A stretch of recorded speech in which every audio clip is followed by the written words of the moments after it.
Vous est-il déjà arrivé de vous plaindre de votre situation, même après que Dieu ait clairement manifesté sa fidélité? C'est exactement la situation où se sont retrouvés les Israélites dans le désert de Sin. Aujourd'hui, nous allons explorer comment Dieu pourvoit aux besoins de son peuple, même lorsqu'il se montre ingrat, et les leçons à en tirer de cette histoire.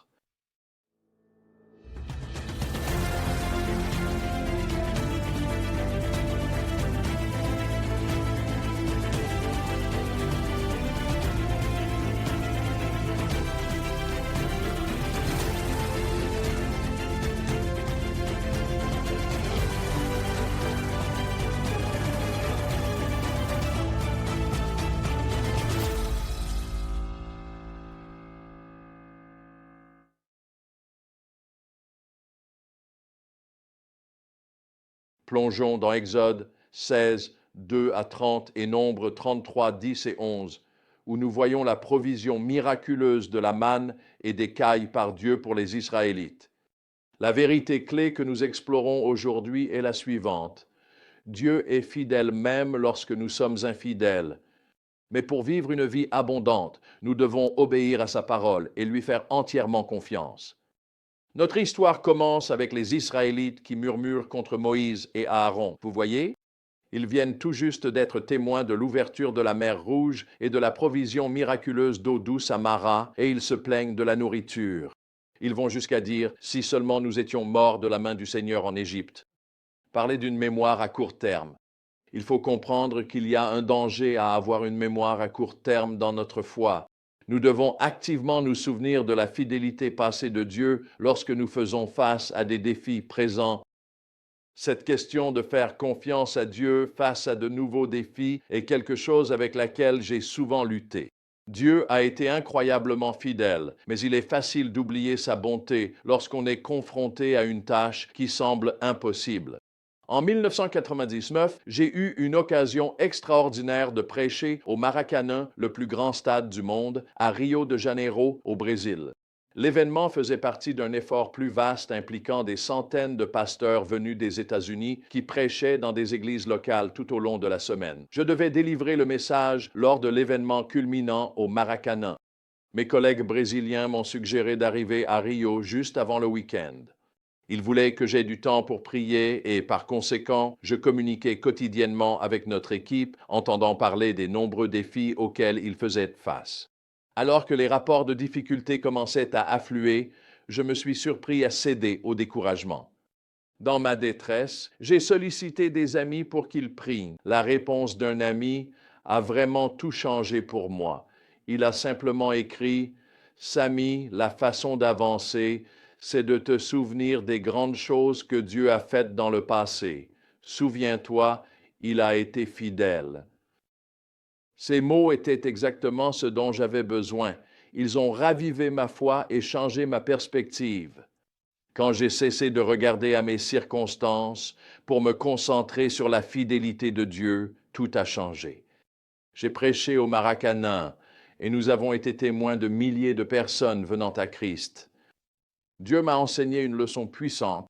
Lorsque je suis parfois tenté de me plaindre ou de désespérer, la réponse se trouve dans le souvenir de la fidélité passée de Dieu.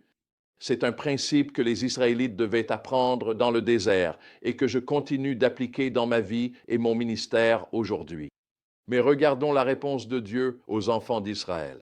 Au lieu de les punir, il dit à Moïse, Je ferai pleuvoir du pain du ciel pour vous. Quelle patience et quel amour incroyable. La fidélité de Dieu ne dépend pas de notre gratitude ou de notre obéissance. Il pourvoit même lorsque nous nous plaignons. La provision de la manne par Dieu dans le désert constitue une leçon spirituelle profonde pour les Israélites. À travers des instructions précises concernant la collecte de ce pain venu du ciel, Dieu tisse une histoire de foi, d'obéissance et de repos qui reste pertinente aujourd'hui.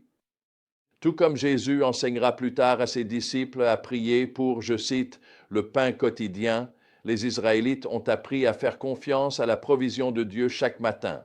Cette pratique a cultivé une profonde et constante dépendance envers Dieu, rappelant à eux comme à nous que notre provision, tant physique que spirituelle, vient de Dieu. Dans cette provision miraculeuse, Dieu intègre aussi une épreuve de foi par l'obéissance.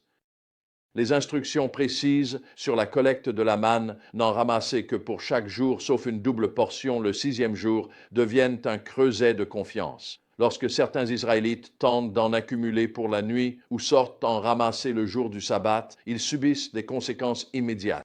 Ces actes d'obéissance deviennent une occasion de manifester et d'approfondir la foi. Cette provision de la manne met en lumière la sollicitude de Dieu pour notre bien-être à travers le don du repos sabbatique.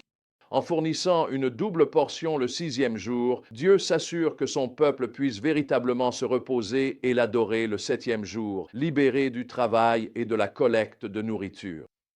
À travers la provision simple mais miraculeuse de la manne, Dieu offre de multiples leçons de foi. Elle enseigne la dépendance quotidienne, l'importance de l'obéissance, le don du repos, tous ces éléments étant tissés ensemble dans une magnifique démonstration de la sollicitude de Dieu envers son peuple. Tout au long de ce passage, nous voyons le désir de Dieu d'être connu. Il répète sans cesse, encore et encore, alors vous saurez que je suis le Seigneur, votre Dieu. D'ailleurs, même dans sa provision, Dieu révèle son caractère et sa gloire à son peuple. Alors, qu'apprendre de ce passage?